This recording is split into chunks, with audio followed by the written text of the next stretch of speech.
मजहबी जमातों को। मजहबी को वोट कहाँ पड़ता है सर आप देखें, निकाल के देखें, आप सारी मजहबी जमातों को इकट्ठा करें और पॉलिटिकल पार्टी को एक साइड पे कीजिएगा, आपको अंदाजा हो जाएगा 60% का वोट आपका मजहबी यार, जमातों जमात इस्लामी लाखों को लोगों का क्राउड जमा करती है, वोट पड़ते ही नहीं है इनको। सर जी मैं आपको बताता हूँ, इन सारी जमातों को इकट्ठा करें।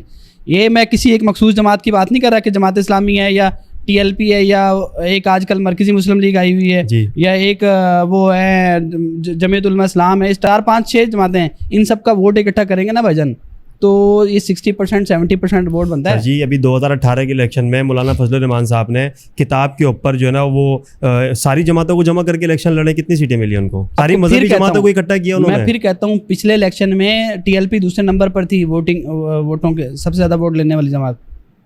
आप 2018 के रिजल्ट निकाल के देखें। मुत्तहिदा मजलिस से अमल बनाई थी इन्होंने, सारी मजहबी जमातें, मुझे बिल्कुल पता है, मुझे बिल्कुल पता है। इन्होंने कितनी सीटें ले ली? सीटें नहीं आएंगी, वोटों की बात कर रहा हूँ मैं।